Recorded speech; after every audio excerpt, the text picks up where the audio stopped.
Of F calculate करनी है. What will be the range of F? Question में दे रखा है एफ एक फंक्शन है, डिफाइन हो रहा है सेट ए से सेट बी के अंदर. ठीक है, f is a function defined from set a to set b. a के अंदर के एलिमेंट्स दे रखे 2, 3, 5 और 7. ठीक है, what you have to do कि f of x फंक्शन किस तरह से डिफाइन है ये भी दे रखा है. f of x is equal to x minus 2. आपको बताना है कि रेंज ऑफ f में क्या होगा. रेंज ऑफ f में क्या होगा? रेंज ऑफ f कैलकुलेट करना है. रेंज मतलब उसकी मैपिंग किन एलिमेंट्स के साथ जा रही है. अभी आपको ये गिवन है सेट ए के अंदर के एलिमेंट्स 2, 3, 5, 7. ठीक है, सेट बी के एलिमेंट्स नहीं पता है. सेट बी के एलिमेंट्स पता है क्या? नहीं पता है. फंक्शन क्या दे रखा है? F of X is equal to X minus 2. तो जब 2 रखेंगे तो क्या आएगा? किससे मैपिंग होगी इसकी? 0 से. 3 रखेंगे तो 1, 5 रखेंगे तो 3 और 7 रखेंगे तो 5. ठीक है, तो what will be the range of F? Range में वही सारे एलिमेंट होते हैं जो मैपिंग में होते हैं. तो what is the range of F? 0, 1, 3, 5. This is the range of F. This is the range of F. Clear है? रेंज ऑफ एफ में क्या है? 0, 1, 3 एंड 5. नहीं आया बेटा? What is the domain of F? What is the domain of F? 2, 3, 5, 7. अगर इस function को ऑर्डर्ड पेयर की फॉर्म में लिखना हुआ तो लिख सकते हो क्या? Suppose you have to write this function in the form of ordered. Suppose you have to write this function in the form of ordered pair तो लिख सकते हो. ऑर्डर्ड पेयर समझ आ रहा है? ऑर्डर्ड पेयर मतलब सेट के अंदर स्मॉल ब्रैकेट्स में जो लिखते हैं ऑर्डर्ड पेयर की फॉर्म के एलिमेंट्स. तो लिख सकते हो क्या? लिखो. f is a function. Ordered pair की फॉर्म में कैसे लिखेंगे? 2 की मैपिंग किससे हुई है? 0. This is the first element of the set. ठीक है, फिर 3, 1, फिर 5, 3 और लास्ट 7, 5. क्लियर है स्टूडेंट्स? क्लियर है? ठीक है, तो फंक्शन को लिखना है तो ऑर्डर्ड पेयर की फॉर्म में ऐसा लिखेंगे. डोमेन ऑफ f पूछा then our answer will be 2, 3, 5, 7. Range of f पूछा then our answer will be 0, 1, 3, 5.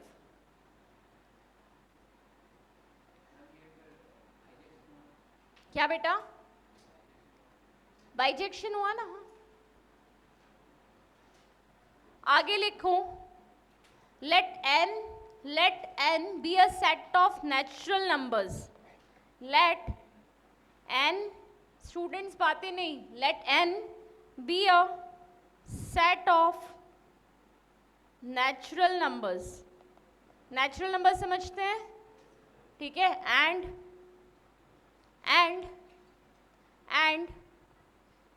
e and capital E is a set of even natural numbers. लिखा. let n be a set of natural numbers and e be a set of even natural numbers. लिख लिया है ना?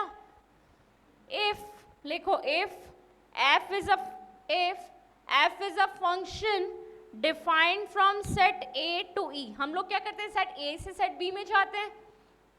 Set a से set b में कोई function define होता है. यहाँ पे कहाँ से कहाँ डिफाइन है? सेट ऑफ नेचुरल नंबर्स से सेट ऑफ इवन नंबर्स के ऊपर. ठीक है, तो अब क्या बोला है? If f is a function defined from set of natural numbers to set of even natural numbers as. कैसे डिफाइन है? देखो. f of x is equal to 2x such that f of x is equal to 2x, then f is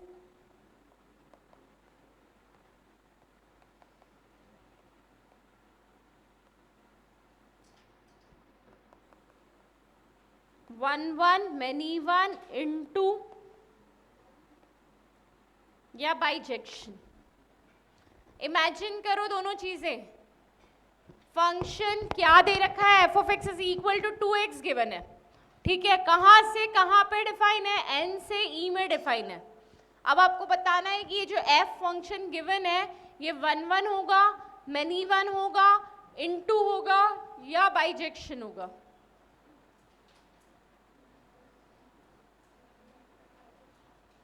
1, 1 into many one या bijection?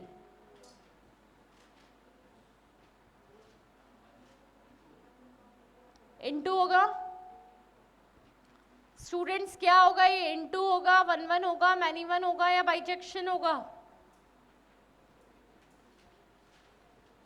Arshia, तेज बोलना है, अरे तेज बोलो। Into, into. कृतार्थ, into होगा। धैर्य क्या होगा? कल एब्सेंट है, बढ़िया। निशी, क्या होगा बेटा ये? One one many one into या बाइजेक्शन? इनटू होगा। कुश, क्या होगा? वन वन इनटू या बाइजेक्शन? इनटू। प्रिंस, प्रिंस बोलो क्या होगा ये? इनटू। एक कुएं में कूदे तो सभी कुएं में कूद जाओ, है ना? इनटू कैसे दिख रहा है मुझे बताओ ना। इनटू की डेफिनेशन क्या होती है? इनटू कब होता है पहले ये बताओ। इनटू मतलब जब सेट बी का कोई एलिमेंट छूट जाता है तो हम इनटू बोलते हैं, है ना? अब सेट ए क्या है यहाँ बताओ। Set A is a finite set या इनफाइनाइट सेट? सेट ए जो है, ए कौन सा है पहले तो ये बताओ। सेट ऑफ नेचुरल नंबर्स, ए की जगह एन है और बी की जगह क्या है? इवन नेचुरल नंबर्स है। इवन नेचुरल नंबर्स है, यहां तक तो क्लियर है। सेट ए की जगह तो बनाना है मुझे एन, जिसके अंदर इनफाइनाइट एलिमेंट्स हैं, और इनफाइनाइट मतलब 1 से लेके इन्फिनिटी तक। ई के अंदर क्या होगा? ये तो एन है जिसके अंदर 1 2 3 4 5 6 लाइक दिस इनफाइनाइट एलिमेंट्स हैं। ई मतलब क्या दे रखा है? E is a set of even natural numbers. Natural numbers मतलब 1 से स्टार्ट हो रहे हैं, नेचुरल नंबर्स मतलब 1 से स्टार्ट हो रहा है, ठीक है? लेकिन ऑड नहीं है, ओनली इवन नेचुरल नंबर्स है। इवन नेचुरल नंबर्स कौन से आएंगे? 2 4 6 8 10। ये भी कैसा सेट होगा? एक इनफाइनाइट सेट है। एन भी इनफाइनाइट सेट है, ई भी इनफाइनाइट सेट है। मैपिंग क्या दे रखी है? F of X is equal to 2x दे रखी है। तो जब इसका 1 एलिमेंट लेंगे तो उसकी मैपिंग किससे होगी? 2 से। 2 किससे मैप होगा? 4 से। 3।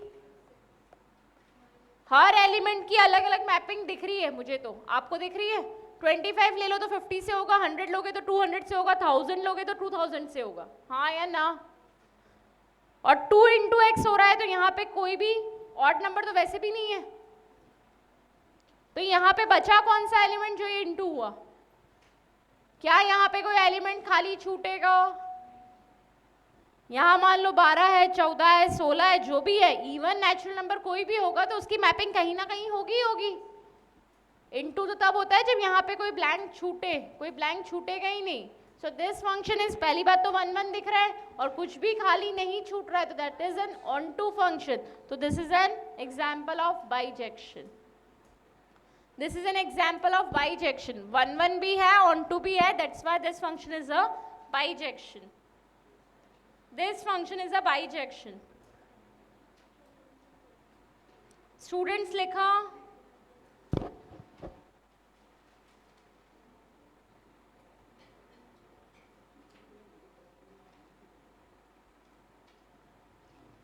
देखना एक फंक्शन दे रखा है, क्या ये समझ आ गया स्टूडेंट्स? अच्छा एक बात बताओ, क्वेश्चन को थोड़ा सा चेंज कर देते हैं। Look at this question, let n be a set of natural numbers.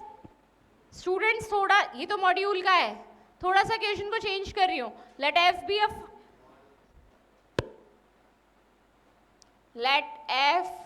B a set of natural numbers, है ना? एंड ये सब कुछ नहीं है। let n be a set of natural numbers and f is a function defined from n to n, मतलब n से n में ही डिफाइन है।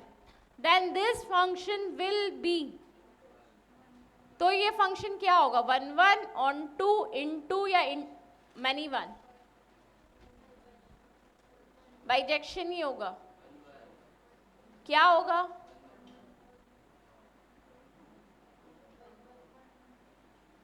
बाइजेक्शन नहीं होगा, ऑन टू नहीं होगा, कि बाइजेक्शन होगा? स्टूडेंट्स क्वेश्चन चेंज किया है. F is a function defined from set N to N. N से एन पे डिफाइन है फंक्शन. ठीक है, एलिमेंट भी नेचुरल नंबर के हैं और बी सेट भी क्या है, नेचुरल नंबर है. और फंक्शन दे रखा है F of X is equal to 2x. तो आपको बताना है ये एफ क्या होगा, 1 1 ऑन 2 इंटू मैनी 1 या बाइजेक्शन.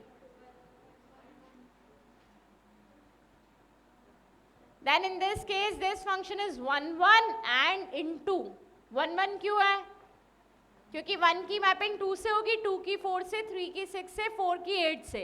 और into क्यों है, क्योंकि B में भी तो एलिमेंट छूट रहे हैं. ये मैच किससे हो रहे हैं, 2 4 6 8 से. लेकिन यहाँ पे पूरे नेचुरल नंबर्स है, मतलब 1 3 5 7 भी हैं जो कि खाली छूट रहे हैं. So that is why this function is into and 1 1. 1 1 into function. This is an example of 1 1 into. अगर ऐसा क्वेश्चन आता है सपोज, तो ऑप्शंस कैसे होंगे देखो, मैनी 1 ऑन 2 इंटू या bijection. Then you have to mark it as an into function. Clear है? This is an example of into function और 1 1 भी है ये. अरे n से n में क्या एलिमेंट होते हैं बेटा, 1 से लेके सारे इंफिनिटी तक ये एलिमेंट है, 1 2 3 लाइक दिस. और फंक्शन कैसे डिफाइन है, 1 की मैपिंग होगी 2 से क्योंकि 2x है, 2 की होगी 4 से, तो ये बच रहा है ना. जैसे ही b का कोई एलिमेंट खाली छूटता है तो फंक्शन इनटू हो जाता है. अभी किसको समझ नहीं आया इनटू कैसे हुआ, इनटू समझ आ गया, आगे बढ़े. नेक्स्ट लिखो,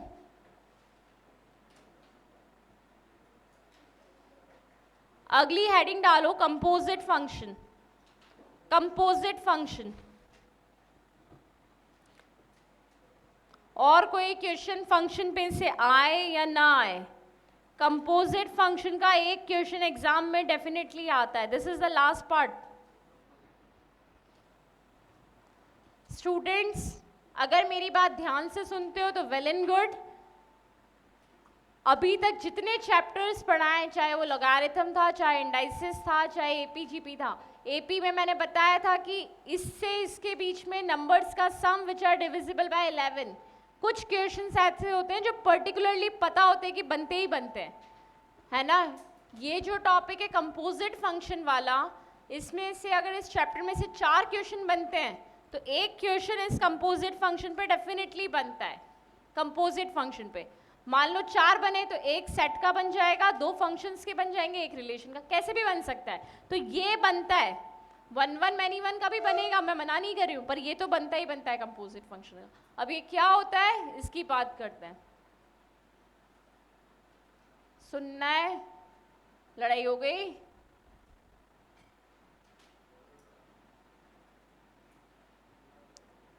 कंपोजिट फंक्शन थ्योरी नहीं लिखवा रही हूँ, क्या होता है, कैसे निकाला जाता है वो बता रही हूँ. ठीक है, अगर मैं इसको पढ़ो जरा, क्या लिखा है,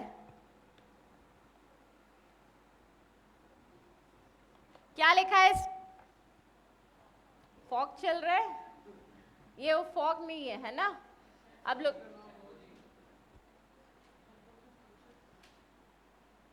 मैं बोलूं, इसको रीड करा जाता है एफओजी.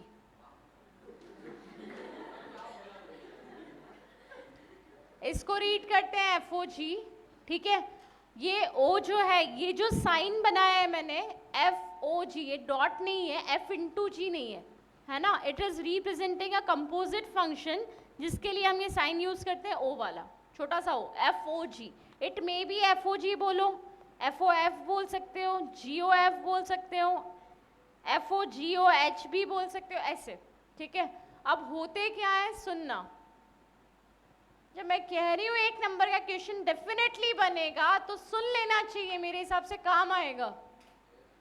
और इम्पॉर्टेंट बातें करना है, एक नंबर इम्पॉर्टेंट नहीं है तो बाहर जाके करो आराम से.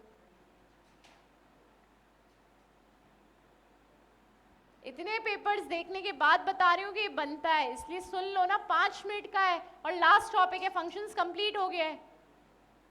इंपॉर्टेंट है, बस ये बोल रही हो तो प्लीज ध्यान से सुन लो.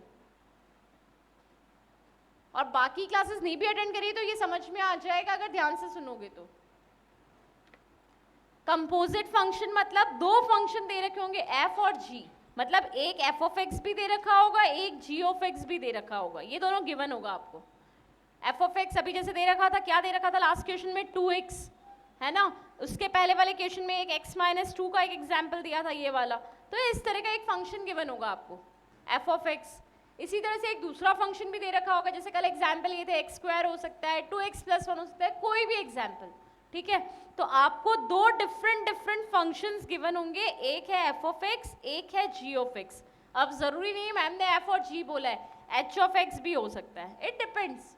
कोई भी दो फंक्शंस दे रखे होंगे, F of x, ji of X, H of X, कोई भी, ठीक है। आपको निकालना होगा एफ ओ जी। क्या निकालना है? F O ji of X. क्या निकालना है? F O ji of X. इसको क्या बोलते हैं?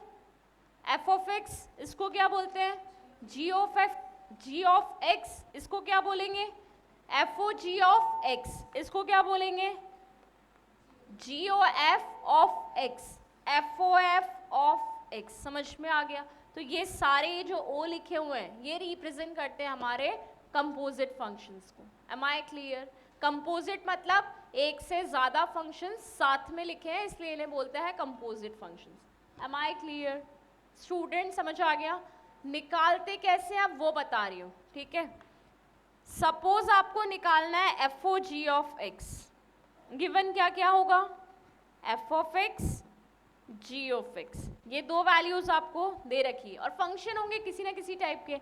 आपको निकालना है F O ji of x. बहुत इजी है। This can be written as, जो पहला वाला फंक्शन है उसे एज इट इज लिख दो, f O ji of x निकालना है, पहले फंक्शन को एज इट इज लिख दो, ब्रैकेट में लिखो जी ऑफ एक्स। क्या लिखना है? जी ऑफ एक्स लिख दिया, ओ हटा दिया, स्क्वायर ब्रैकेट में जी ऑफ एक्स लिख दिया। अब ये एफ अभी वापस as it is, g of x की जो भी ये वैल्यू थी जो गिवन थी क्वेश्चन में, उसको डाल दी यहाँ पे। समझ आया? एफ ओ जी में एफ को as it is, g of x bracket में लिख दिया, इस जी ऑफ एक्स की जो भी वैल्यू गिवन थी वो यहाँ सब्स्टिट्यूट कर दी है। क्लियर है? आगे बढ़े। अब क्या करना है? फंक्शन लेना है, बाहर चल रहा है एफ, तो फंक्शन तो लेना है ये वाला, ठीक है। और यहाँ पे इस फंक्शन में जहाँ जहाँ x है वहाँ वहाँ ये वैल्यू डाल के उसको यहाँ सॉल्व करके लिखना है। That is the answer of f O ji of x. कितनों को मेरी बात समझ आई? स्टूडेंट समझ आया? बिल्कुल भी नहीं आया? एक एग्जाम्पल लें एक बार। Let us take an example. F of X suppose दे रखा है एक्स स्क्वायर, एक रैंडम एग्जाम्पल ले रहे हैं। F of X is equal to X square, G of X ले लेते हैं x-2, ठीक है। एक फंक्शन ले लिया एक्स स्क्वायर, दूसरा ले लिया x-2। निकालना क्या है मुझे? F O ji of x, ये कैलकुलेट करना है। एफ ओ जी निकालने के लिए मैंने बोला क्या करना है, पहले एफ एज इट इज, जो आगे दे रखा है उसे एज इट इज लिखना है, पीछे वाले को लिखना है जी ऑफ एक्स। लिख दिया? हाँ या ना? एफ को as it is copy down कर लिया। अब यहाँ पे ये वैल्यू लिखनी है जी ऑफ एक्स की। दिख रहा है कहीं जी ऑफ एक्स लिखा हुआ? कितना है? x-2 उतार दिया एज इट इज। यहाँ तक आ गया? यहाँ तक तो सबको आ जाता है, इसके आगे वाली एक स्टेप में ही दिक्कत आती है। अब वो ध्यान से सुनो। अब क्या करना है? फंक्शन तो देखना है एफ, यहाँ तो जी ऑफ एक्स टोटल उतारना था, वो उतार लिया। अब क्या करना है? फंक्शन तो देखना है एफ वाला। फंक्शन कौन सा है? ये वाला। क्या है F of x? X square. इस फंक्शन में यहाँ जब x होता है तो इसकी वैल्यू है एक्स स्क्वायर। अब यहाँ x की जगह क्या है? x-2। तो इस फंक्शन में जहाँ जहाँ x है वहाँ x नहीं लिख के क्या लिखना है? x-2। तो अब ये क्या आ गया? x-2, मतलब जहाँ जहाँ x था वहाँ मैंने लिख दिया x-2 और इसका स्क्वायर। ये स्क्वायर भी था ना, x को रिप्लेस किया किससे? x-2 से, और ये स्क्वायर तो चल रहा था तो लगाना ही है। आया? तो इसका आंसर कितना आ गया? x² - 4x + 4। या तो ये आंसर है या ये आंसर है, दोनों में से एक ऑप्शन होगा। क्या समझ आई? ठीक है। एक और एग्जाम्पल देखना। सपोज यही क्वेश्चन है, एफ ऑफ एक्स कितना था? x², जी ऑफ एक्स कितना बताया था? x minus 2। अब मैं निकाल रही हूँ GOF। क्या निकाल रही हूँ? GOF। अब क्या करेंगे? सबसे पहले क्या लिखूं?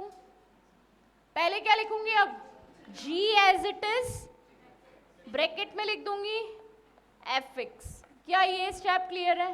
अब G तो एज इट इज, अब क्या लिखना है मुझे? इसकी वैल्यू लिखनी है, वो यहां से आएगी, लिख दिया G x स्क्वायर। अब फंक्शन कौन सा देखना है? G वाला। G वाला मतलब ये वाला, और x जहां जहां है उसको किससे रिप्लेस करना है? x स्क्वायर से। इस फंक्शन में जहां जहां x है उसको रिप्लेस कर दो x स्क्वायर, तो आंसर विल बी, तो FOG का आंसर तो ये था, GOF का आंसर ये है। तो दोनों इक्वल नहीं होते हैं, FOG कभी भी GOF के इक्वल नहीं होगा। हो सकता है इन एनी केस, बट आप FOG निकाल के उसका आंसर GOF में नहीं लिख सकते हो। आ गई बात समझ में? Students I? FOG GOF निकालना आया? श्योर? आ गया पक्के से? इस पर बेस एग्जाम में एक क्वेश्चन डेफिनेटली बनता है कंपोजिट फंक्शन पर। एक बार इस एग्जाम्पल को नोट कर लो, फिर मॉड्यूल का और एक एग्जाम्पल बता रही हूँ। मॉड्यूल में और दे रखा है एक एग्जाम्पल।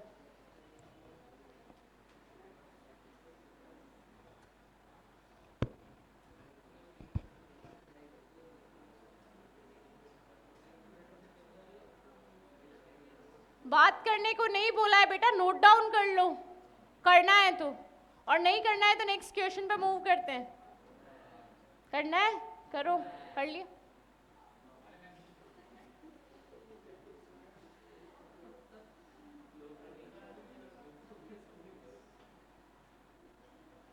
मैं ऐसा चाहती हूँ कि जब आप अटेम्प्ट दो ना तब भी इतने खुशी खुशी दो। मैं ऐसा चाहती हूँ, मतलब एग्जाम के 4 दिन पहले भी अपन मिले ना तो आपके फेस ऐसे ही दिखे हंसते हुए कि पूरी पढ़ाई हो गई है मैम, आराम से हंसते हुए देंगे हम एग्जाम। क्या नयन, क्या बोला?